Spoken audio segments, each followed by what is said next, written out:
안녕하십니까. 치과 어태치먼트 기공학 배은정입니다. 오늘 수업 시작하도록 하겠습니다. 오늘은 어태치먼트를 이용한 치과 모철물 제작상의 계획에 대해서 배워보도록 할게요. 우선 어태치먼트를 제작할 때 사용하는 재료들에 대해서 먼저 공부해 보도록 하겠습니다. 재료를 크게 구분하자면 귀금속, 그 다음에 비귀금속 등으로 나눌 수가 있는데요.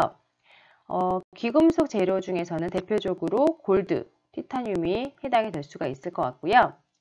비귀금속 재료에 대해서는 코발트 크롬, 니켈 크롬 등이 어태치먼트 제작에 사용이 되고 있습니다.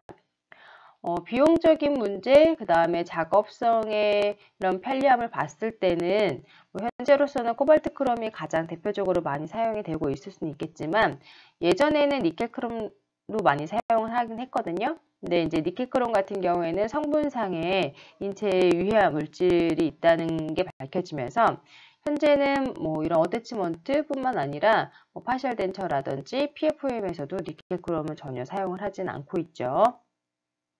그리고 이제 이런 귀금속, 비귀금속 외에도 플라스틱 재료들 중에서는 나일론이라든지 이제 테프론, 폴리비닐, PVC 이런 등등의 소재들도 어태치먼트에 주로 이제 사용이 되어지고 있습니다.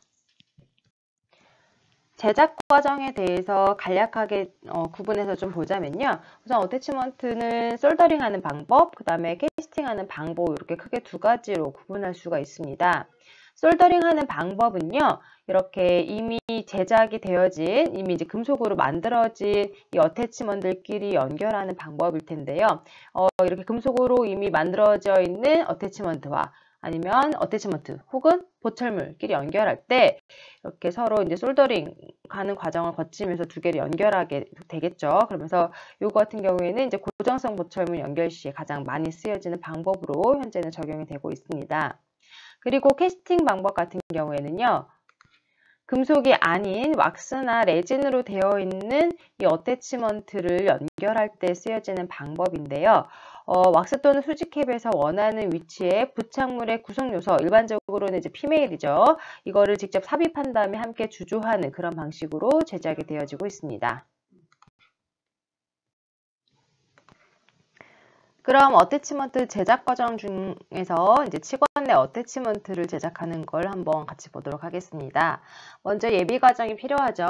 어태치먼트 수복물 제작을 하기 위해서는 구강을 진단하고 치료 계획을 수립해서 이제 예비 인상을 체득하고 임시 의치 제작한 다음에 지대치 삭제하고 그다음에 최종 인상 체득해서 이런 보철물을 준비하는 일련의 예비 과정을 거쳐야 합니다. 그리고 구강 진단을 하기 위해서는 이런 환자의 구강 건강 상태뿐만 아니라 전신 건강 상태도 매우 중요하다고 얘기를 했었죠. 예전 시간에.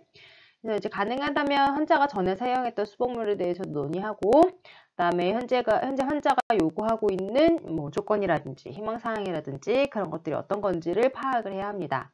그리고 심리와 편안함, 심리적인 요구, 그다음에 신체적인 조건 이런 것들도 다 확인을 해야겠죠. 그러고 나서는 이제 풀악, 상악 하악에 대한 엑스레이를 이제 촬영을 하고선 예비 인상 체득하고 이제 교합 바이트까지 체득을 하게 됩니다. 이후에 필요한 부분에 대해서 지대치를 삭제를 하거나 아니면 지대치를 만들어 줘야겠죠. 지대치를 삭제할 때는 어떤 어태치먼트를 사용할 것인가에 따라서 달라지기 때문에 항상 이제 삭제하기 전에 어떤 어태치먼트를 적용할 것인지가 반드시 결정이 되어 있어야겠죠. 그럼 오른쪽에 있는 사진을 보고 지대치 삭제하는 방법에 대해서 전체적으로 이제 치관 내뿐만 아니라 치관 외에 이런 어태치먼트들도 한번 같이 살펴보도록 하겠습니다. 우선 가장 위에 있는 게 치관 내 어태치먼트 지대치 삭제하는 그림이죠. 그래서 치관 내 어태치먼트를 위해서는 이제 우선 피메일 엘리먼트를 사용해서 그 박스 프리퍼레이션의 깊이랑 폭을 결정하고 그 다음에 나머지 치아 삭제를 마무리 지어야겠죠. 그래서 A라고 되어 있는 이제 가장 위에 있는 사진이 치관 내 어태치먼트 지대치 삭제하는 그림을 이렇게 모식도로 표현을 한 것입니다.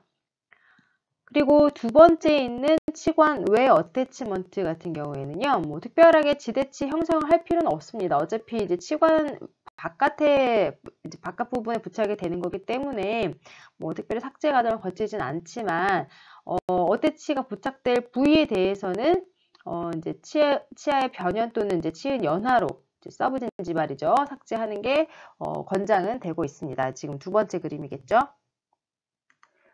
그리고 세 번째 스터드 타입의 어태치먼트 같은 경우에는요, 오버덴처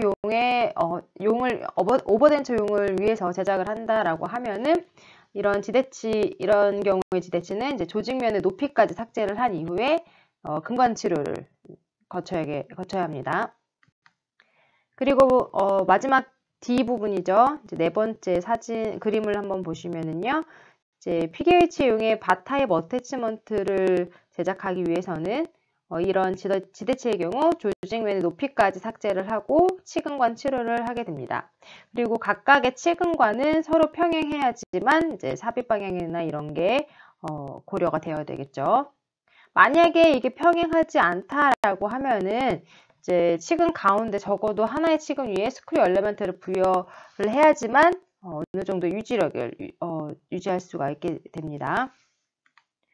지대치 삭제가 끝난 이후에는요, 상악과 하악의 악궁에 맞도록 최종 인상을 채택을 합니다. 그리고 교합 기록도 채택을 하고요. 필요하다면 임시 의치를 교합 기록을 위한 수단으로 이용을 할 수도 있습니다. 이후에 임시 치관 템퍼러리 크라운이나 임시 교의치를 제작을 하고요. 인상체를 전체적으로 평가를 해서 임시 의치, 그 다음에 이런 환자 관련된 모든 정보 이런 것들을 인상체와 함께 치과 기공사한테 전달을 하게 하면은 이제 이런 치과 진료실에서 행해지는 과정은 여기서 1차적으로 마무리가 되게 됩니다. 치관 내 어태치먼트와 종류와 제품에 대해서 보도록 하겠습니다. 우선 크게 파셜 덴처 타입, 그 다음에 브릿지 타입, 그러니까 교육지 타입, 그 다음에 러킹 브릿지 타입 이렇게 세 가지로 구분을 할 수가 있는데요. 이번 시간에는 브릿지 타입에 대해서 그 제작 과정을 한번 살펴보도록 하겠습니다. 지금 아래 그림을 보면은요, 그림이 조금 깨져서 글씨가 잘 안 보이는데, 이제 A 부분이 인트라 코로날, 그 다음에 B 부분이 익스트라 코로날 이런 식으로 글씨가 써져 있는 거고요. 이제 피메일과 메일의 차이겠죠. 그래서 요거에 대해서 이제 제작 과정을 한번 보도록 할게요. 먼저 이 작업 과정을 거치기 위해서는 모형이 교합기에 부착이 좀 되어 있어야겠죠. 그 다음에 완전한 형태로 크라운을 왁스업을 하게 해야 합니다. 그래서 어태치먼트가 있어야 될 부위에 이후에는 이제 왁스를 제거를 하겠죠. 그 다음에 어태치먼트 장착 위치가 결정이 되어야 되는데, 이제 피메일을 그림 A에서와 같이 치관 내에 위치할 수도 있는데, 만약에 신미성이 좀 중요하다 싶을 때는 이제 방향을 좀 바꿔서 다르게 작업을 할 수가 있겠는데요. 그 방법에 대해서는 이 뒷장에서 뒤에 있는 그림을 보고 다시 확인을 하도록 할게요. 자, 앞서 얘기했던 것처럼 피메일을 이제 그림 앞에 있는 그림에서와 같이 치관 내에 위치시킬 수는 있는데, 만약 신미성이 좀 중요하다라고 생각이 되어질 때는 지금 이제 그림 C죠. 여기에서처럼 메일을 치관 외에 부착하게 할 수 있고요. 방향이 윗부분이 아래로 향하도록 거꾸로 설치를 할 수도 있게 됩니다. 그래서 만약에 치관 내에 부착을 하겠다라고 하면은 플라스틱 또는 금속성 메일 부분을 피메일에 연결하고 난 이후에 보철물의 나머지 부분을 왁스업해서 완성을 할 수가 있겠고요. 만약에 치관 내가 아니라 치관 외에 부착을 해야 된다라고 할 경우에는 메일과 피메일을 연결한 다음에 거꾸로 해서 피메일 부분을 부착하고 그 다음에 브릿지의 나머지 부분을 왁스업 해가지고 완성을 하게 됩니다. 이렇게 거꾸로 메일을 놓게 되면은 수직적으로 너무 높게 고정이 되지 않도록 주의를 해야 되고요. 이제 거꾸로 된 어태치먼트의 치운 부위는 마지막에 환자한테 보내기 전에 이렇게 뭐 이물질이나 이런 게 없는지 위생 상태를 다시 한번 확인해야 되고요. 그 다음에 역시나 마찬가지로 여기에 이제 음식물이나 이런 게 끼면 안 되기 때문에 이런 조직 부분이랑 얼마나 떠 있는지 그런 부분들도 같이 확인을 해줘야 됩니다. 이렇게 제작이 완료가 되게 되면은요, 이제 다시 치과로 보내지게 되는데, 치과에서는 환자 삽입 전에 우선은 최종 보철물, 최종 어태치먼트가 이제 만들어진 최종 보철물의 상태를 확인하고, 그 다음에 환자한테 부착되어 있던 이제 템퍼러리 크라운을 제거를 하게 됩니다. 이후에 크라운 세팅하고 나서 필요하면 뭐 바이트라든지 교합 조정을 좀 할 수가 있겠고요. 이제 시멘테이션 한 다음에 최종 세팅을 하고 나면은 한 2주 정도 후에 다시 한번 환자를 방문하게 해서 이게 잘 이제 제작이 됐고 잘 적응을 하고 있는지 이제 최종적으로 확인을 하면은 마무리가 되겠죠. 이렇게 치관 내 어태치먼트를 제작을 하게 될 때 어태치먼트가 들어갈 공간을 확보를 하는 게 무엇보다 중요할 건데요. 이 어태치먼트 길이 같은 경우 이제 치아 이런 수직으로 삽입될 때 그 측면 부분에서 최소 3mm 정도는 가지고 있어야 되고 최대 한 6에서 7mm 정도까지가 이제 그 사이에 해당하는 크기가 아주 적절하다라고 얘기를 하고 있는데요. 아무래도 이제 3mm보다 좀 작게 되면은 어태치먼트가 이런 마찰력이 좀 적어지면서 유지력도 당연히 적어질 거고 쉽게 이런 측방력에 의해서 혹은 뭐 수직 상하 운동에 의해서 탈락이 될 수가 있기 때문에 어느 정도의 그런 최소 그 사이즈는 확보를 해주는 것이 아무래도 이제 어태치먼트를 잘 유지하기 위해서 굉장히 필요하다고 보여지겠죠. 그리고 마찬가지로 이렇게 협설적인 방향에서도 그 적절한 위치를 고려를 하는 게 좋을 텐데요. 아무래도 이제 어태치먼트가 삽입돼 그 방향에 따라서 이것도 마찬가지로 유지력이라든지 그런 힘의 하중에 의해서 이제 버티는 게 생기기 때문에 이제 설계할 때 이런 부분들도 충분히 고려를 해야만 합니다. 그 다음에 메지알 디스탈 그 깊이도 굉장히 중요하겠죠. 그래서 어느 정도 측방력이 가해져도 이제 견딜 수 있을 만큼의 충분한 공간 확보를 해줘야 됩니다. 이거는 당연히 이제 치아의 상태를 좀 봐야 되고요. 이렇게 치아를 이렇게 지대치로, 피메일 지대치로 사용할 경우에는 이제 필요에 따라서 당연히 근간 치료가 먼저 시행이 돼야 됩니다. 그러면 다양한 어태치먼트 중에서 우선은 한 가지 케이스를 좀 선정해서 제작 과정에 대해서 이제 전반적으로 한번 보도록 하겠습니다. 지금 선택한 예시로 든 어태치먼트는요, 이제 바이엘로 CC라는 어태치먼트고요. 치관 내 어태치먼트면서 비완합성을 가지고 그다음에 유지력을 조정하는 건 좀 어려운 어태치먼트입니다. 그래서 전체적인 제작 과정을 한번 보도록 하겠습니다. 첫 번째는 작업 모양을 만들어야겠죠. 그래서 인상체에 경소골을 붓고 피메일 파트를 이용해서 지대치 이제 관을 제작하기 위한 작업 모형을 준비하고 그다음에 서베이어를 이용해서 평행 관계도 측정을 하게 됩니다.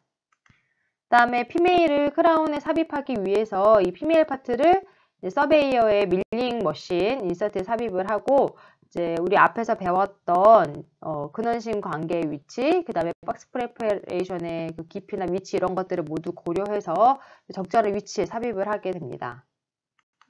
서베이어가 잡고 있던 피메일이 이제 위치가 막 그 지대치 관 안에 완전히 자리를 잡으면 그때는 요 서베이어 툴을 제거를 해주고요. 이때 만들어진 부분이 움직이거나 흔들리거나 이제 위치가 이렇게 이동되지 않도록 좀 조심해서 공구를 제거를 해야 됩니다. 다음으로는 메일 파트를 이제 피메일 파트에 끼운 다음에 왁스업을 마무리하게 되면 되는데요. 마찬가지로 메일에서 이제 피메일을 삽입을 했을 때 이 부분 이후에 이제 왁스업을 하게 되면서 이 부분이 움직이거나 혹은 위치가 수정되지 않도록 좀 세밀하게 주의해가면서 이제 왁스업을 마무리하게 됩니다. 왁스업을 마무리하고 나면은 스프링 작업을 거치겠죠. 그래서 스프루까지 이제 부착을 하고 나서 모델에서 조심스럽게 이 왁스업 한 거를 이 작업 과정에서 이 보철물의 그 버컬에 해당하는 부분을 나중에 세라믹으로 채울 거기 때문에 지금 현재 개창을 한 상태죠. 그래서 개창된 부분에 세라믹과의 이런 결합력을 조금 더 보강하기 위해서 현재 리텐션 비즈가 부착되어 있는 상태입니다. 그 다음 작업 과정은 우리가 이제 크라운 만들 때 하는 작업 과정이랑 거의 동일하죠. 그래서 이제 스프링 작업하고 나면은 원추대 부착하고 그다음에 성면 라이닝 한 다음에 메모해서 주조하고 연마 작업하게 되면은 이렇게 어태치먼트가 삽입된 크라운 브릿지 최종 보철물이 완성이 되게 됩니다. 이후에 그 버칼 부분을 레진 페이싱 했죠. 그래서 심미적인 효과를 위해서 레진 페이싱을 완료를 해놓은 상태고요. 그 다음에 연마까지, 팔리싱까지 모두 마무리하고 난 이후에 이제 모형에 다시 한번 시작해서 잘 만들어졌는지 확인을 하게 됩니다. 이렇게 되면은 바이얼러 CC 제작 과정이 완성이 되게 되겠죠. 그럼 치관 내 어태치먼트 제작 과정에 대해서 한 케이스 더 살펴보도록 하겠습니다. 바이로케이드라는 어태치먼트고요. 요거 같은 경우에는 치관 내면서 유지력 조절형 어태치먼트입니다. 비완합형이면서 슬라이드 타입의 어태치먼트인데 지금 여기에서 나타나는 KD라는 거는 이제 국소 위치용을 말하는 거고요. 이제 끝에가 스펠링이 이제 D로 끝나는 거는 이제 덴처 국소 위치형을 말하는 거고요.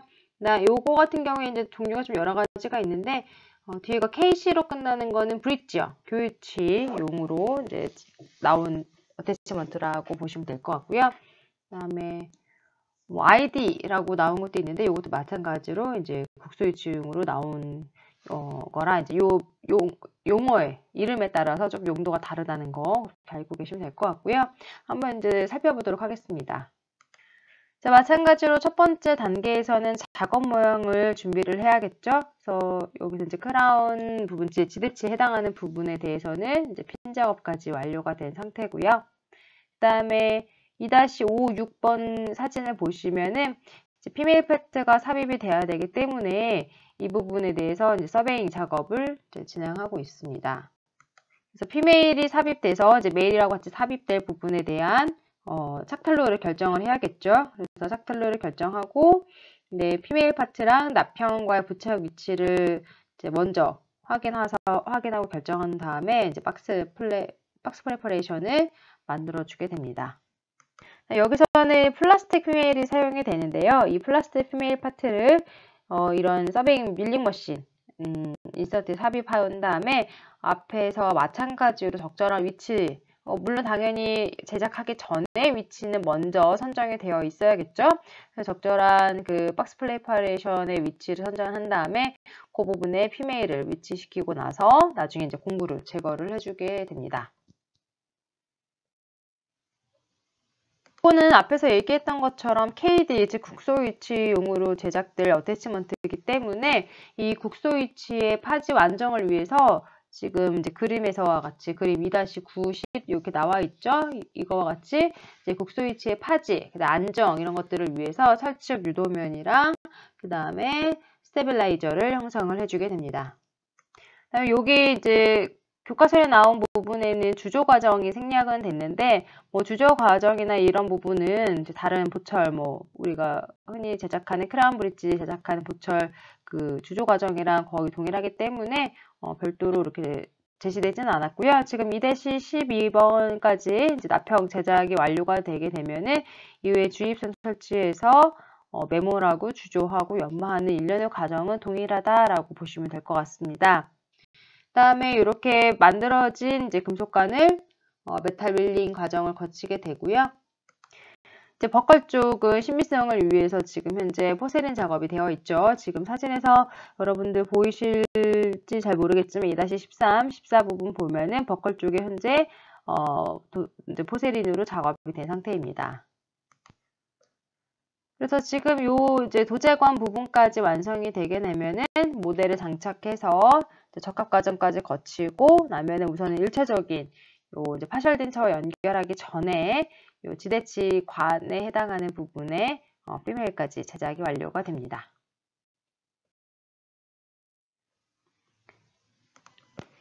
그 다음 부분에서는 파셜 덴처 프레임 제작을 하기 위해서 납형 작업을 하게 되는데요.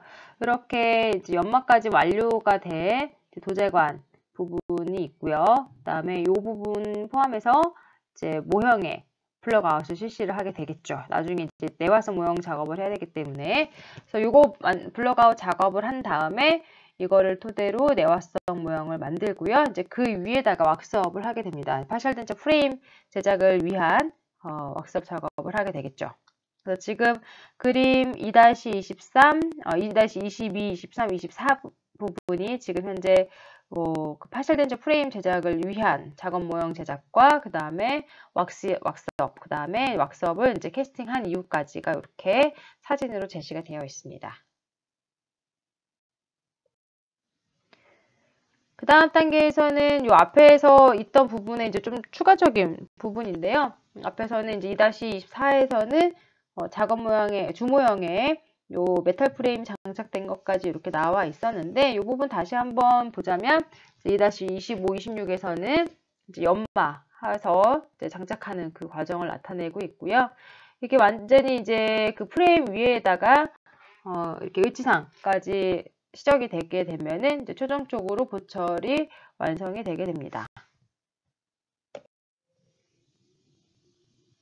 이번 시간에는 치관 내 어태치먼트 제작 과정에 대해서 배워봤는데요.